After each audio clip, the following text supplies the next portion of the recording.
Hello girls, मेरा नाम doctor Sonal Desai है। मैं एक गायनेकोलॉजिस्ट यानी कि स्त्री रोग निष्णात डॉक्टर हूँ और आपके जैसे किशोरियों के लिए फ्रेंड, फिलोसोफर एंड गाइड हूँ। तो सबसे पहले देखें मेरे काम पे एक छोटी सी फिल्म। विकास,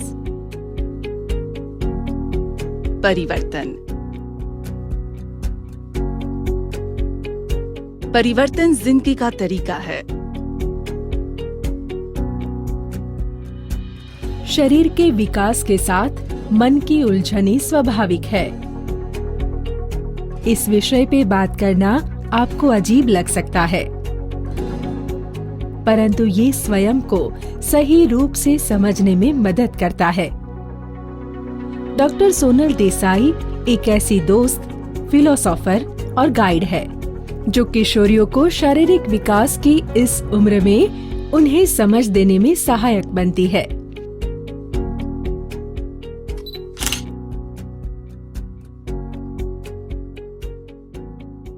गर्ल्स, आप सभी इस उम्र में दो तरह का ज्ञान प्राप्त करती है। एक तो यह जिसमें आपको अच्छे अंक प्राप्त करने में मदद मिलती है और दूसरा वो जो आपका व्यक्तित्व यानी कि पर्सनालिटी बनाने में मदद करता है। आज मैं आपको तीसरे तरह का ज्ञान देने जा रही हूँ। यह ऐसा ज्ञान यानी कि नॉलेज है जो अच्छे अंक प्राप्त करने और पर्सनालिटी डेवलप करने में तो मदद करेगा ही, साथ ही आपको एक स्वस्थ, खुश और सुरक्षित जिंदगी यानी कि healthy, happy and safe life जी सके ऐसी शक्ति प्राप्त करने में भी मदद करेगा। प्रश्न यह है कि यह कैसे? कल्पना करें कि आप एक रात को अकेले अंधेरे रास्ते पर जा रही है। चारों तरफ घोर अंधेरा होने के कारण आप जिस रास्ते पे चल रही है वह रास्ता भी आपको सही ढंग से नहीं दिख रहा है। ऐसी परिस्थिति में आप क्या करोगी? आप कैसे चलोगी? घबराते हुए, धीरे धीरे, तथा आपको ये डर भी रहता है कि आप सड़क पर पड़े पत्थर या गड्ढे के कारण कहीं गिर न जाए। आई एम श्योर कि इस तरह से अंधेरे में चलकर आप इस सफर का मजा तो नहीं ही ले सकेगी। लेकिन यदि मैं आपको हाथ में एक टॉर्च यानी कि फ्लैश लाइट दूं, तो इस टॉर्च की मदद से आप सही ढंग से रास्ता देख सकती है। सही है ना? अब आप किस तरह चलेंगी? आप एकदम कॉन्फिडेंस से चलेगी, तेजी से चलेंगी और सबसे जरूरी बात है कि आप जिम्मेदारी से चलेगी, जिससे रास्ते में गड्ढा या पत्थर हो तो आप उसके साइड से निकल के बिना अटके आगे बढ़ जाएगी। गर्ल्स, आप सभी अपने जीवन के एक अहम दौर से गुजर रहे हैं। इसका मतलब है कि तरुणावस्था यानी कि एडोलेसेंस के रास्ते पे चल रही है और आपके पास आपकी स्वास्थ्य और लैंगिकता यानी कि हेल्थ एंड सेक्सुअलिटी के संबंध में वैज्ञानिक और सही जानकारी नहीं होने के कारण यह मार्ग भी अंधकार भरा है। आज मैं आपके हाथ में एक टॉर्च यानी कि अहम जानकारी यानी कि इम्पोर्टेंट इंफॉर्मेशन देने जा रही हूँ। एक ऐसी इंटरेस्टिंग जानकारी कि जो आपको इस अंधकार भरे और उबड़-खाबड़ रास्ते पर आत्मविश्वास और जवाबदारी पूर्वक चलने में मदद करेगी। गर्ल्स, एक वुमन तथा एक स्त्री रोग निष्णात यानी कि गायनेकोलॉजिस्ट के रूप में मैं जानती हूँ कि आपकी उम्र में सही और वैज्ञानिक जानकारी होना कितना जरूरी है। लेकिन स्वास्थ्य और लैंगिकता यानी कि हेल्थ एंड सेक्सुअलिटी के बारे में बात शुरू करने से पहले मैं आपको कुछ आधारभूत बातें समझाना चाहूंगी। किशोरावस्था यानी कि एडोलेसेंस क्या है?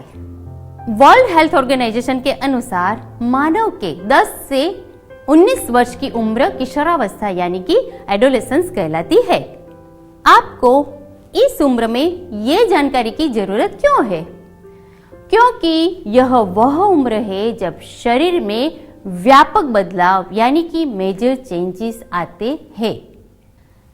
यह एक ऐसा समय है जब एक मुक्त बेफिक्र बालक एक जिम्मेदार व्यक्ति बन जाता है। दूसरी तरह से देखें तो यह लड़की की अनजानी राह है जिस पर चल के एक बालिका पूर्ण विकसित महिला बनती है। और गर्ल्स, आप सभी इसी अनजान रास्ते पर चल रही हो, जब आप आपके शरीर में हो रहे व्यापक बदलाव को देख सकती हो, महसूस कर सकती हो, तो स्वाभाविक रूप से आपके मन में कई सवाल उठेंगे। आप ये सभी सवालों के जवाब कहाँ से पाओगे? कोई मित्र या रिश्तेदार, अखबार, मैगजीन या फिल्म से, या फिर इंटरनेट से? यह सभी आपको जानकारी जरूर देंगे, लेकिन क्या ये आपके लिए जरूरी संपूर्ण वैज्ञानिक जानकारी होगी? यूजुअली जो जानकारी आप इन सभी स्रोतों से प्राप्त करते हैं वह अधूरी होती है तथा ज्यादातर समय अवैज्ञानिक। कई बार सही में यह आपको मदद करने से ज्यादा हानि पहुंचाता है। इसलिए आपको सही उम्र में सही जानकारी, मतलब कि the right information at the right age मिलनी जरूरी है। तो चलो आज हम सभी जरूरी वैज्ञानिक जानकारी लें। मुझे विश्वास है कि यह जानकारी काफी इंटरेस्टिंग है तथा यह आगे आपकी जिंदगी में काफी उपयोगी रहेगी। तो आप ये प्रेजेंटेशन शांति से और खुले दिमाग से देखें और समझें। सबसे पहले हम अपने भौतिक शरीर को समझते हैं। हमारा शरीर विभिन्न तंत्र यानी कि सिस्टम जैसे परिसंचरण तंत्र, पाचन तंत्र, श्वसन तंत्र, तंत्रिका तंत्र आदि से बना हुआ है। प्रत्येक तंत्र यानी कि सिस्टम विभिन्न अंगों से बनता है। प्रत्येक तंत्र का एक विशिष्ट कार्य है तथा प्रत्येक की शरीर में एक विशिष्ट जगह है। आप ये जो देख रहे हैं वो कार्डियोवास्कुलर सिस्टम यानी कि परिसंचरण तंत्र है। यह तंत्र यानी कि सिस्टम हृदय और रक्त नालिकाओं से बना होता है। हृदय एक विशिष्ट प्रकार की कार्डियक मांसपेशियों से बनता है जो पंप की तरह कार्य करता है। कार्डियोवास्कुलर सिस्टम का कार्य है पूरे शरीर में रक्त का संचरण यानी कि ब्लड को सर्कुलेट करना। हृदय सीने में फिट होता है तथा रक्त नलिकाएं पूरे शरीर में होती है। यह पाचन तंत्र है। यह अन्न नली, पेट, छोटी आंत और बड़ी आंत से बना होता है। इस तंत्र के ज्यादातर हिस्से एब्डोमेन यानी कि पेट में होते हैं। पाचन तंत्र का कार्य है वेरी सिंपल, भोजन पचाना। ऐसे ही एक महत्वपूर्ण तंत्र है स्त्री प्रजनन तंत्र यानी कि फीमेल रिप्रोडक्टिव सिस्टम। यह पेट के सबसे निचले हिस्से में स्थित है जिसे पेडू या पेल्विस कहते हैं। प्रजनन तंत्र के पार्ट्स है गर्भाशय जो स्मूथ मसल से बना होता है तथा इसमें विस्तार करने की यानी कि एक्सपांड करने की क्षमता होती है। सर्विक्स यानी कि गर्भाशय का सबसे निचला पतला हिस्सा। दाईं और बाईं यानी कि लेफ्ट एंड राइट ओवरीज। दाईं और बाईं फैलोपियन ट्यूब्स। गर्भाशय को शरीर के बाहरी हिस्से से जोड़ती हुई ट्यूब जैसी मस्कुलर संरचना जिसको योनि मार्ग और इंग्लिश में वजाइना कहते हैं। प्रजनन तंत्र का कार्य क्या होता है? जैसे पाचन तंत्र का कार्य है भोजन को पचाना, इसी तरह प्रजनन तंत्र का कार्य है प्रजनन। प्रजनन का मतलब अपने जैसा नया बालक जन्म देना। इस काम के लिए शरीर का जो तंत्र यानी कि सिस्टम काम करता है इसे हमें प्रजनन तंत्र यानी कि रिप्रोडक्टिव सिस्टम कहते हैं। अब जब आप शरीर तथा उसके विभिन्न अंगों यानी कि अवयवों की जानकारी प्राप्त की है तो अब आपके लिए किशोरावस्था के दौरान होने वाले बदलाव के बारे में जानना सरल हो जाएगा। इस उम्र में आपके शरीर में अधिकांश बदलाव बाहरी होते हैं, मतलब जिसे देखा जा सकता है। जैसे कि उम्र के साथ साथ ऊंचाई बढ़ना, वजन बढ़ना, डेवलपमेंट ऑफ ब्रेस्ट यानी कि स्तन का विकास होना, एक्सिलरी यानी कि बगल और प्यूबिक हेयर का विकास होना, किल मुआ से निकलना तथा योनि मार्ग से स्राव निकलना। इसके साथ साथ आंतरिक बदलाव भी होते हैं जो बाहर दिखते नहीं है लेकिन शरीर में इसके असर का अनुभव किया जा सकता है। जैसे कि अंडाशय का कार्यरत होना, अंडबीज निकलना तथा मासिक की शुरुआत होना। इस बारे में अगले स्लाइड्स में हम विस्तार से देखेंगे। गर्ल्स, आप सभी प्रकार के बदलावों से गुजर रहे हैं या गुजर चुके हैं। इसकी इंटरेस्टिंग बात यह है कि ये बदलाव किस तरह होते हैं, किस कारण होते हैं और इसके पीछे का विज्ञान क्या है ये समझे। यह एक मानव मस्तिष्क यानी कि ह्यूमन ब्रेन है। मस्तिष्क के केंद्र में एक महत्व की ग्रंथि पिट्यूटरी ग्रंथि होती है। इस ग्रंथि का मुख्य कार्य है विभिन्न हार्मोन्स पैदा करना। हार्मोन क्या है? हार्मोन एक प्रकार का रसायन यानी कि केमिकल सब्सटेंस है जो ग्रंथि में उत्पन्न होता है और तुरंत रक्त के साथ मिलता है और रक्त के साथ मिलकर निर्धारित अंग यानी कि टारगेट ऑर्गन तक पहुंचता है जहां यह अपना कार्य करता है। पिट्यूटरी ग्रंथि में कुछ महत्व के हार्मोन्स जैसे growth hormone, thyroid stimulating hormone, parathyroid hormone और एसीटीएच जन्म से ही पैदा होते हैं। एफएसएच यानी कि फॉलिकुलर स्टिमुलेटिंग हार्मोन तथा एलएच यानी कि ल्यूटिनाइजिंग हार्मोन 8 या 9 वर्ष की उम्र में स्राव होना शुरू होता है। आपको हार्मोन का नाम याद रखने की जरूरत नहीं है, सिर्फ इसके शरीर पर क्या असर पड़ते हैं ये समझे। यह एफएसएच और एलएच हार्मोन पिट्यूटरी ग्रंथि से पैदा होने के बाद तुरंत रक्त के साथ मिलकर निर्धारित अंग यानी कि टारगेट ऑर्गन अंडाशय तक पहुंचते हैं। इसके असर से अंडाशय से दूसरे 2 हार्मोन पैदा होते हैं। इनके नाम है ईस्ट्रोजन और प्रोजेस्टेरोन, जिसे हम सेक्स हार्मोन के नाम से भी जानते हैं। इस तरह से पिट्यूटरी तथा सेक्स हार्मोन के संयुक्त प्रभाव से सभी बाहरी तथा आंतरिक शारीरिक और साइकोसेक्सुअल यानी कि मनोयौन बदलाव होते हैं। फिर से देखें, बाहरी बदलाव जैसे कि ऊंचाई और वजन में वृद्धि होगी, स्तन का विकास होगा। यह विकास 10 या 11 वर्ष की उम्र में शुरू होता है तथा इसे पूरे होने में 3 से 5 वर्ष का समय लगता है। एक्सटर्नल जेनिटल्स यानी कि जननांग अंगों पर बालों की वृद्धि होगी। गर्ल्स बाहरी यानी कि दिखने वाले बदलाव के बाद आंतरिक बदलाव जो दिखते नहीं है उसके बारे में हम बात करते हैं। सबसे पहले हम अंडाशय के बारे में जानकारी लें। यहाँ दाई और बाई यानी कि राइट एंड लेफ्ट अंडाशय है।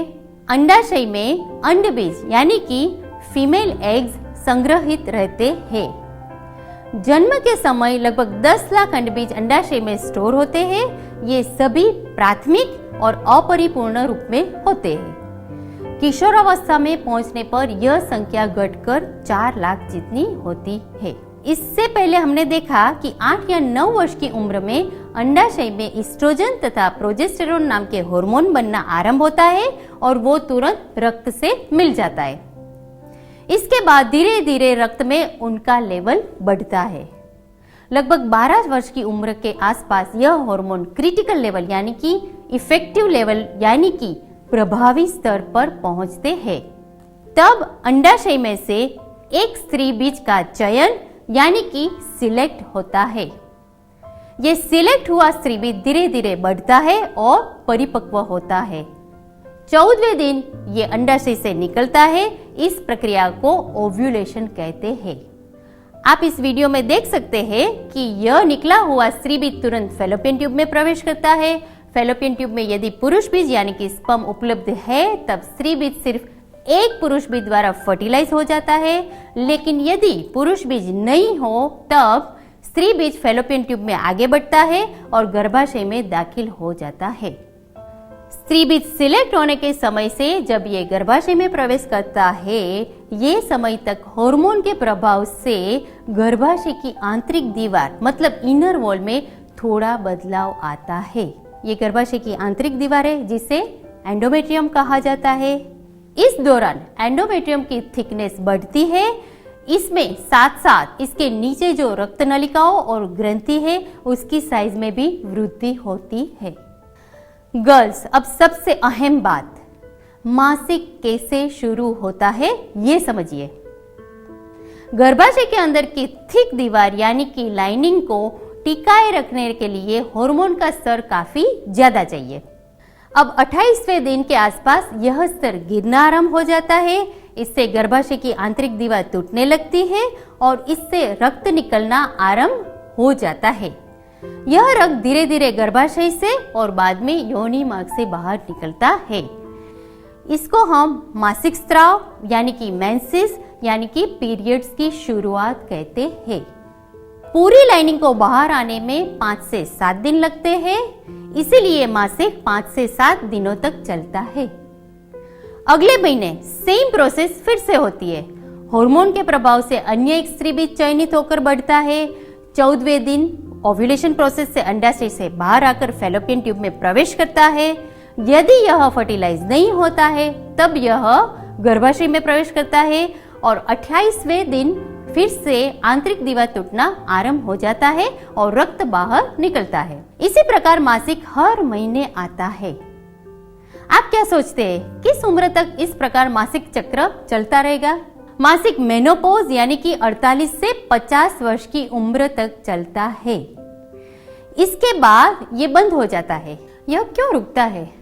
क्योंकि इस समय तक अंडाशय से सभी स्त्री बीज उपयोग कर लिए होते हैं। यहाँ पर मैं आपको मासिक के बारे में जरूरी जानकारी देना चाहती हूँ। मेनर्की, पहली बार के मासिक चक्र को मेनर्की कहते हैं।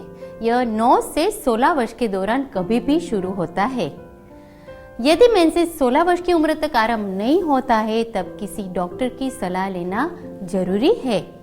सामान्य तौर पर 2 मासिक के बीच 21 से 35 दिनों का अंतराल होता है और यह 3 से 5 दिन और अधिकतम 7 दिनों तक चलता है।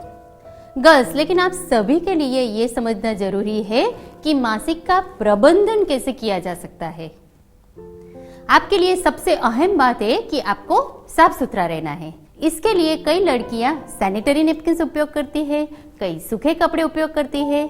आप सैनिटरी टैम्पून या मेंस्ट्रुअल कप का भी उपयोग कर सकते हैं। महत्वपूर्ण यह है कि नैपकिन, कपड़ा या टैम्पून प्रत्येक 6 से 8 घंटे में पूरी तरह उपयोग में नहीं लिया गया हो तो भी बदल दे, क्योंकि इस पर ब्लड और अन्य स्राव रहते हैं। ब्लड बैक्टीरिया और जीवाणुओं की वृद्धि का सबसे अच्छा माध्यम है। यदि आप सैनिटरी वेयर को समय से नहीं बदलोगे तो इससे योनिमार्ग तथा मूत्राशय के इन्फेक्शन यानी कि संक्रमण होने की संभावना होती है। उपयोग में लिए गए पैड को कैसे डिस्पोज करें? उपयोग किए गए पैड को न्यूज़पेपर में रखकर इसे निर्दिष्ट डस्टबिन में डालना जरूरी है। इसे यहाँ तहाँ मत रखें। यदि आप सूखे कपड़े का इस्तेमाल करते हैं तो आप यह सुनिश्चित करें कि इसे सीधे सूर्य की रोशनी में सुखाया जाए, जिससे बैक्टीरिया और जीवाणुओं का नाश होता है। जब भी आप वॉशरूम जाए तब जननांग अंगों को पानी से साफ करें। प्रीमेंस्ट्रुअल सिंड्रोम, कई लड़कियों को पीरियड्स आरंभ होने के कुछ दिन पहले थोड़ी परेशानी होती है, जिससे प्रीमेंस्ट्रुअल सिंड्रोम कहा जाता है। इसमें पेट में दर्द होना, पैरों की नसों में ऐंठन, स्तन में भार लगना, सर दर्द, मूड में बदलाव, पेट फूलना जैसी सामान्य तकलीफ हो सकती है। सामान्य तौर पर पौष्टिक आहार तथा नियमित व्यायाम से मासिक से पूर्व की परेशानियों से छुटकारा मिल सकता है। लेकिन यदि इसके कारण आपके रोजाना जीवन पर असर हो रहा है तब आपको डॉक्टर को संपर्क करना चाहिए। अब मैं आपके साथ आपके स्वास्थ्य से जुड़ी आहार तथा पोषण, व्यायाम और फिटनेस जरूरी बातें करना चाहूंगी। आहार तथा पोषण, किशोरावस्था वह समय है जब शरीर का अधिकतम अंग विकास होता है और अधिकतम शारीरिक विकास के लिए हमें कार्बोहाइड्रेट, प्रोटीन, फैट, विटामिन और खनिज की जरूरत होती है। वह आहार जिसमें ये सभी घटक उचित मात्रा में मौजूद हो उसे हम संतुलित आहार कहते हैं। आपके शरीर को इस आहार की जरूरत है। ऐसे ही समय में आपका सबसे पसंद का खाना कौन सा है? फास्ट फूड, सही है ना? फास्ट फूड मतलब बाहर का पिज्जा, बर्गर, भेलपुरी, सेवपुरी वगैरह वगैरह। फास्ट फूड के साथ समस्या यह है कि यह संतुलित आहार नहीं है जिसकी शरीर को जरूरत होती है तथा यह ज्यादातर समय हाइजीनिक भी नहीं होता है। इसलिए बार बार फास्ट फूड नहीं लें।